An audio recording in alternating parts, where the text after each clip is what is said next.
ಈ ಕುರಿತು ಇನ್ನೂ ಹೆಚ್ಚಿನ ಡೀಟೇಲ್ಸ್ ಕೊಡ್ತಾರೆ ನಮ್ಮ ಪ್ರತಿನಿಧಿ ಭವ್ಯ ನೇರ ಸಂಪರ್ಕದಲ್ಲಿ ಜಾಯ್ನ್ ಆಗಿದ್ದಾರೆ.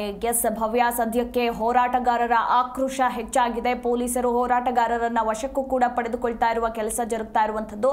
ಅಂಡ್ ಇದೇ ಸಂದರ್ಭದಲ್ಲಿ SBI ಮ್ಯಾನೇಜರ್ ಅನ್ನ ವರ್ಗಾವಣೆ ಕೂಡ ಮಾಡಲಾಗಿದೆ ಅನ್ನೋದ್ರ ಕುರಿತು ಮಾಹಿತಿ ಇದೆ. ಸದ್ಯದ ಅಪ್ಡೇಟ್ ಏನಿದೆ? ಎಸ್ ಮಧು, ಇದರ ಬಗ್ಗೆ ಸಿಎಂ ಸಿದ್ದರಾಮಯ್ಯ ಕೂಡ ಟ್ವೀಟ್ ಮುಖಾಂತರ ತಿಳಿಸಿರುವಂಥದ್ದು. ಅಂದರೆ ಆಕೆಯನ್ನು ವರ್ಗಾವಣೆ ಮಾಡಲಾಗಿದೆ, ಆದರೆ ಯಾವ ಜಾಗಕ್ಕೆ ವರ್ಗಾವಣೆ ಮಾಡಿದ್ದಾರೆ ಅನ್ನೋದ್ರ ಬಗ್ಗೆ ಇನ್ನೂ ಕೂಡ ಮಾಹಿತಿ ಇಲ್ಲ. ಅಂದರೆ ಜಾಗ ತೋರದೆ ಆಕೆಯನ್ನು ವರ್ಗಾವಣೆ ಮಾಡಿದ್ದಾರೆ ಅಂತ ಹೇಳ್ಬೋದು. ಈಗ ಸದ್ಯದ ವಾತಾವರಣ ಏನಿದೆ ಅಂದರೆ ಸಿಲಿಕಾನ್ ಸಿಟಿಯಲ್ಲಿರುವಂತಹ SBI ಪ್ರಧಾನ ಕಚೇರಿಗೆ ಕರವೇ ಕನ್ನಡ ಪರ ಸಂಘಟನೆಗಳಾಗಿರ್ಬೋದು ಸುಮಾರು 100ಕ್ಕೂ ಹೆಚ್ಚು ಕಾರ್ಯಕರ್ತರು ಬಂದು ಮುತ್ತಿಗೆ ಹಾಕುವ ಪ್ರಯತ್ನವನ್ನು ಕೂಡ ಮಾಡಿದ್ರು. ಅಷ್ಟು ಮಾತ್ರವಲ್ಲದೆ ಇಲ್ಲಿರುವಂತಹ ಪ್ರಮುಖ ಮ್ಯಾನೇಜರ್ ಆಗಿರ್ಬೋದು, ಇತರೆ ಯಾರು ಮೇಯ್ನ್ ಇದ್ದಾರೆ ಅವರ ಜೊತೆ ಒಂದು ಮನವಿಯನ್ನು ಕೂಡ ಕೊಟ್ಟಿರುವಂತದ್ದು. ಸದ್ಯ ಇಲ್ಲಿನ ವಾತಾವರಣವನ್ನು ಕೂಡ ನೀವು ನೋಡಬಹುದು. ಇಲ್ಲಿವರೆಗೆ ಅಂದ್ರೆ ಸುಮಾರು 100ಕ್ಕೂ ಹೆಚ್ಚು ಮಂದಿಯನ್ನ ಬಂದಿರೋರನ್ನ ವಶಕ್ಕೆ ಪಡೆಯುವಂತಹ ಕೆಲಸವನ್ನ ಕೂಡ ಕೇಂದ್ರ ವಿಭಾಗದ ಪೊಲೀಸರು ಮಾಡಿರುವಂತದ್ದು. ಸದ್ಯ SBIನ ಪ್ರಧಾನ ಕಚೇರಿ ಬಳಿ ಬಿಗುವಿನ ವಾತಾವರಣ ಇದೆ ಅಂತ ಹೇಳ್ಬೋದು. ಯಾಕಂದ್ರೆ ಕರವೇ ಮುಖಂಡರ ಮನವಿಯನ್ನ ಸುಶೀಲ್ ಕುಮಾರ್ ಅವರು ಕೂಡ ಪಡೆದಿರುವಂತದ್ದು. ಸೊ ಮನವಿಯನ್ನ ಕೂಡ ಕೊಟ್ಟು ಆಕೆಯನ್ನ ವರ್ಗಾವಣೆ ಮಾಡಬೇಕು. ಅಷ್ಟು ಮಾತ್ರವಲ್ಲದೆ SBI ಬ್ಯಾಂಕ್ ಅಲ್ಲಿ ಯಾರೆಲ್ಲ ಕನ್ನಡ ಮಾತಾಡೋಕ್ಕೆ ಬರಲ್ಲ ಅವರು ಸ್ಪಷ್ಟವಾಗಿ ಕನ್ನಡ ಮಾತಾಡೋದಕ್ಕೆ ಗಡುವನ್ನು ಕೂಡ ಕೊಟ್ಟಿರುವಂತದ್ದು.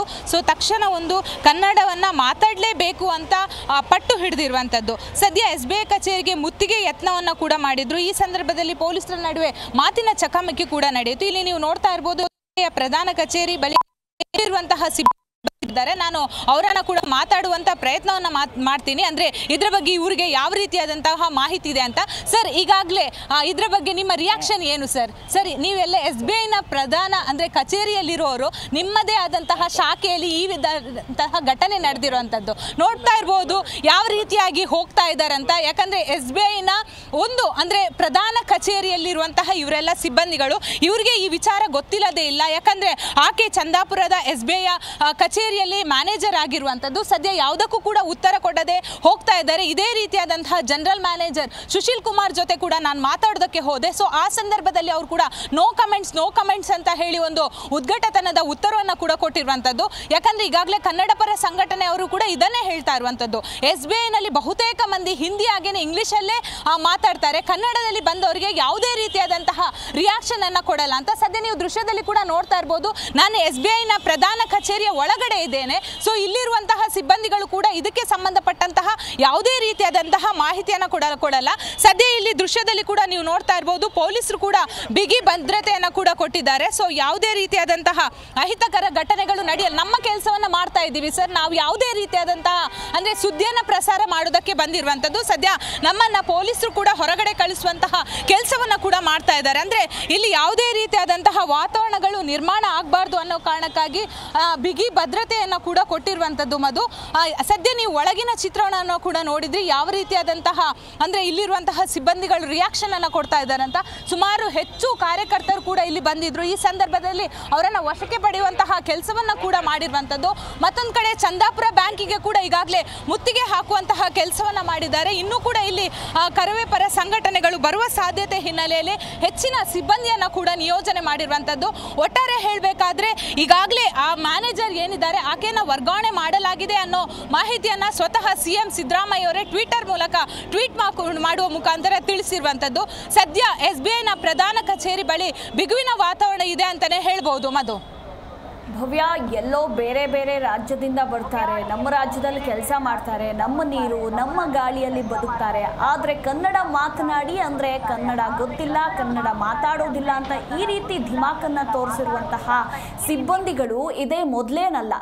ಈಗ ಮುಂದಿನ ದಿನಗಳಲ್ಲಿ ಎಲ್ಲ ಸಿಬ್ಬಂದಿಗಳಿಗೂ ರಾಜ್ಯ ಸರ್ಕಾರ ಯಾವ ರೀತಿ ಖಡಕ್ ಸೂಚನೆಯನ್ನು ಕೊಡಬಹುದು ಈ ಒಂದು ಘಟನೆಯಿಂದ ಅಂತ, ಮುಂದೆ ಏನಾದರೂ ಈ ಕುರಿತು ಬೆಳವಣಿಗೆಗಳಾಗುವ ಚಾನ್ಸಸ್ ಇದೆಯಾ? ಹೋರಾಟಗಾರರು ಇದನ್ನ ಮತ್ತಷ್ಟು ಮುಂದಕ್ಕೆ ತೆಗೆದುಕೊಂಡು ಹೋಗುವ ಸ್ವರೂಪ ಏನಾದರೂ ಇದೆಯಾ ಅಂತ? ಎಸ್ ಖಂಡಿತ, ಯಾಕಂದ್ರೆ ಮಧು ಇಲ್ಲಿರುವಂತಹ ಅಂದ್ರೆ ಪ್ರಧಾನ ಕಚೇರಿಯ ಜನರಲ್ ಮ್ಯಾನೇಜರ್ ಸುಶೀಲ್ ಕುಮಾರ್ ಏನಿದ್ದಾರೆ ಅವರು ಮನವಿಯನ್ನ ಸ್ವೀಕಾರ ಮಾಡೋದಕ್ಕೆ ಬರ್ತಾರೆ. ಬಂದ ನಂತರ ನಾವು ಸ್ವತಃ ಜಿ ಕನ್ನಡ ಆಗಿರೋ ಇತರೆ ಮಾಧ್ಯಮದವರು ಅವರ ಪ್ರಶ್ನೆ ಕೇಳುವಾಗ ಅವರು ಅಂದ್ರೆ ಇಂಗ್ಲಿಷಲ್ಲೇ ಮಾತಾಡುವಂತ, ಅವ್ರಿಗೂ ಕೂಡ ಕನ್ನಡ, ಯಾಕಂದ್ರೆ IAS ಆಗಿರ್ಬೋದು IPS ಮಾಡೋರಿಗೆ ಕೂಡ ಒಂದು ರೂಲ್ಸ್ ಇದೆ, ಅಂದ್ರೆ ಅವ್ರು ಕನ್ನಡವನ್ನ ಇಷ್ಟು ತಿಂಗಳ ಒಳಗಡೆ ಕಲಿಬೇಕಂತ. ಅಂದ್ರೆ ಯಾವ ಬೇರೆ ಬೇರೆ ಕಡೆಗಳಿಗೆ ಅವರು ಒಂದು ವೇಳೆ ಅಲ್ಲಿ ಉದ್ಯಾನ ಮಾಡ್ಬೇಕು, ಅಲ್ಲಿ ಲೋಕಲಿಟಿ ಯಾವ ಲ್ಯಾಂಗ್ವೇಜ್ ಇದೆ ಅದನ್ನ ಸ್ವಲ್ಪ ಆದ್ರೂ ಅವರು ಅರಿತಿರ್ಬೇಕು, ಕಲಿತಿರ್ಬೇಕು. ಸದ್ಯ ಇದ್ರ ಬಗ್ಗೆ ಈಗಾಗಲೇ ರಾಜ್ಯ ಸರ್ಕಾರದಲ್ಲಿರುವಂತವರು ಕೂಡ ಹೇಳಿರುವಂತದ್ದು, ಅಂದ್ರೆ ಈ ಹಿಂದೆ ಕೂಡ ಇದೇ ರೀತಿಯಾದಂತಹ ಘಟನೆಗಳು ಬಂದಾಗ ಅಲ್ಲಿರುವಂತಹ ಯಾರು ಹೊಸದಾಗಿ ಅಂದ್ರೆ ಬೇರೆ ಬೇರೆ ಕಡೆಗಳಿಂದ ಕೆಲಸಕ್ಕೆ ಬರ್ತಾರೆ, ಬಂದ ನಂತರ ಇಲ್ಲಿರುವಂತಹ ಕನ್ನಡ ಲ್ಯಾಂಗ್ವೇಜ್ ಆಗಿರ್ಬೋದು ಅಥವಾ ಬೇರೆ ಕಡೆಗೆ ನಮ್ಮವರು ಬೇರೆ ಕಡೆ ಹೋದಾಗ ಅಲ್ಲಿರುವಂತಹ ಲೋಕಲ್ ಲ್ಯಾಂಗ್ವೇಜ್ ಅನ್ನ ಕಲಿಯೋದು ನಮ್ಮದು ಒಂದು ಕರ್ತವ್ಯ ಆಗಿರುತ್ತೆ. ಆದ್ರೆ ಸದ್ಯ ಇಲ್ಲಿರುವಂತಹ ವಾತಾವರಣ ನೋಡ್ತಾ ಹೋದ್ರೆ ಎಲ್ಲೋ ಒಂದು ಕಡೆ ಆಕೆ ಕ್ಷಮೆ ಕೇಳಿದ್ದಾಳೆ, ಆದ್ರೆ ಕ್ಷಮೆಯನ್ನ ಕೇಳಿರೋದು ಯಾಕಂದ್ರೆ ಎಲ್ಲೋ ಒಂದು ಕಡೆ ಪ್ರತಿಭಟನೆಯನ್ನ ಮಾಡ್ತಾ ಇದ್ದಾರೆ ಅನ್ನೋ ವಿಚಾರ ಗೊತ್ತಾಗಿದ ನಂತರ ಒಂದು ಕ್ಷಮೆಯನ್ನ ಕೇಳಿದ್ದಾರೆ. ಮುಂಬರುವಂತಹ ದಿನಗಳಲ್ಲಿ ನಮ್ಮ ರಾಜ್ಯ ಸರ್ಕಾರ ಯಾವ ರೀತಿಯಾದಂತಹ ಕ್ರಮವನ್ನು ಕೈಗೊಳ್ಳುತ್ತೆ ಅನ್ನೋದು ಕೂಡ ಇಲ್ಲಿ ಪ್ರಮುಖವಾಗಿರುವಂತದ್ದು. ಯಾಕಂದ್ರೆ CM ಸಿದ್ದರಾಮಯ್ಯ ಕೂಡ ಇದರ ಬಗ್ಗೆ ಬಹಳಷ್ಟು ಒಂದು ಬೇಸರವನ್ನು ವ್ಯಕ್ತಪಡಿಸಿದ್ದಾರೆ. ಈ ಹಿಂದೆ ಕೂಡ ಕನ್ನಡ ವಿಚಾರಕ್ಕೆ ಬಂದಾಗ CM ಸಿದ್ದರಾಮಯ್ಯ ಆಗಿರ್ಬೋದು ಇತರೆ ರಾಜಕಾರಣಿಗಳು ಕೂಡ ರಿಯಾಕ್ಷನ್ ಅನ್ನ ಕೂಡ ಕೊಟ್ಟಿದ್ರು. ಸದ್ಯ ಈಗ SBI ವಿಚಾರಕ್ಕೆ ಬಂದಾಗ ಬಹುತೇಕ ಶಾಖೆಗಳಲ್ಲಿ ಇದೇ ರೀತಿಯಾದಂತಹ ವಾತಾವರಣ ಇರುವಂತದ್ದು. SBI ಮಾತ್ರವಲ್ಲದೆ ಕೆನರಾ ಆಗಿರ್ಬೋದು ಬೇರೆ ಬೇರೆ ಬ್ಯಾಂಕ್ಗಳಲ್ಲಿ ಕೂಡ ಅಲ್ಲಿರುವಂತಹ ಸಿಬ್ಬಂದಿಗಳಿಗೆ ಸ್ಪಷ್ಟವಾಗಿ ಕನ್ನಡ ಮಾತಾಡೋಕೆ ಬರಲ್ಲ. ಆದ್ರೆ ವ್ಯವಹಾರ ಮಾಡೋದ್ರಲ್ಲಿ ಬೇರೆ ಬೇರೆ ಕಡೆಯಿಂದ ಬಂದ ಹಣವನ್ನ ಅಂದ್ರೆ ಬೇರೆ ಅಕೌಂಟ್ ಆಗಿರ್ಬೋದು ಬೇರೆ ಬೇರೆ ರೀತಿಯಾದಂತಹ ಅಕೌಂಟ್ ಆಗಿರ್ಬೋದು ಬಡ್ಡಿ ವಿಚಾರಕ್ಕಾಗಿರ್ಬೋದು ಈ ರೀತಿಯಾದಂತಹ ಕೆಲಸವನ್ನ ಮಾಡುವಾಗ ಸರಿಯಾಗಿ ಮಾಡ್ತಾರೆ. ಆದ್ರೆ ಕನ್ನಡ ವಿಚಾರಕ್ಕೆ ಬಂದಾಗ ಸರಿಯಾದ ರೀತಿ ಕನ್ನಡ ಮಾತಾಡಲ್ಲ. ಚಲನ್ ಪಾಪ ಓದಕ್ಕೆ ಬರದವ್ರಿಗೆ ತುಂಬಿಸೋಕೆ ಬರಲ್ಲ. ಆ ಸಂದರ್ಭದಲ್ಲಿ ಅವರ ಮೇಲೆ ದಬ್ಬಾಳಿಕೆ ತೋರುವಂತದ್ದು ಈ ಘಟನೆ ಕೂಡ ಅದೇ ರೀತಿಯಾದಂತಹ ಆಗಿರುವಂತದ್ದು. ಪ್ರಿಯಾಂಕ ಏನಿದ್ದಾರೆ ಅವರ ಎದುರು ಒಬ್ರು ಚಲನ್ ತುಂಬಿಸೋಕೆ ಹೋಗ್ತಾರೆ, ಅವ್ರಿಗೆ ಸರಿಯಾದ ರೀತಿ ತುಂಬಿಸೋಕೆ ಬರದಾಗ ಪ್ರಿಯಾಂಕ ಬಳಿ ಕೇಳ್ತಾರೆ. ಆದ್ರೆ ಅದನ್ನ ಸರಿಯಾದ ರೀತಿ ಅರ್ಥ ಮಾಡಿ ಅವ್ರಿಗೆ ಹೇಳೋ ಬದಲು ಉದ್ಘಾಟನಾ ಒಂದು ಪ್ರದರ್ಶನ ಮಾಡಿದ್ದಾಳೆ. ಸೊ ಇದೇ ರೀತಿಯಾದಂತಹ ಘಟನೆಗಳು ಮರುಕಳಿಸ್ತಾ ಇದೆ. ಆದ್ರೆ ಕನ್ನಡ ಪರ ಸಂಘಟನೆಗಳು ಎಚ್ಚರಿಕೆಯನ್ನು ಕೂಡ ಕೊಟ್ಟಿರುವಂತದ್ದು. ಮುಂಬರುವಂತಹ ದಿನಗಳಲ್ಲಿ ಬ್ಯಾಂಕ್ಗಳಲ್ಲಿ ಸ್ಪಷ್ಟವಾಗಿ ಕನ್ನಡ ಮಾತಾಡಲೇಬೇಕು, ಕನ್ನಡದವರಿಗೆ ಸಹಕಾರವನ್ನ ನೀಡಬೇಕು. ಬ್ಯಾಂಕ್ ಮಾತ್ರವಲ್ಲದೆ ಬೇರೆ ಕಡೆಗಳಲ್ಲಿ ಕೂಡ ಇದೇ ರೀತಿಯಾದಂತಹ ವಾತಾವರಣ ನಿರ್ಮಾಣ ಆಗಬೇಕು ಅನ್ನೋದರ ಬಗ್ಗೆ ಎಚ್ಚರಿಕೆಯನ್ನು ಕೂಡ ಕೊಟ್ಟಿದ್ದಾರೆ. ಸದ್ಯ ಇಲ್ಲಿ ಏನು ಸಂಘಟನೆಗಳು ಬಂದಿದ್ರು ಅವ್ರನ್ನ ಪೊಲೀಸರು ವಶಕ್ಕೆ ಪಡೆಯುವ ಕೆಲಸವನ್ನ ಕೂಡ ಮಾಡಿರುವಂತದ್ದು. ಮಧು, ಎಸ್, ಥ್ಯಾಂಕ್ ಯು ಭವ್ಯ ನಿಮ್ಮೆಲ್ಲ ಮಾಹಿತಿಗಾಗಿ. ನೀವು ನೋಡ್ತಾ ಇರ್ಬೋದು ಎಲ್ಲಾ ಬ್ಯಾಂಕ್ಗಳಲ್ಲಿ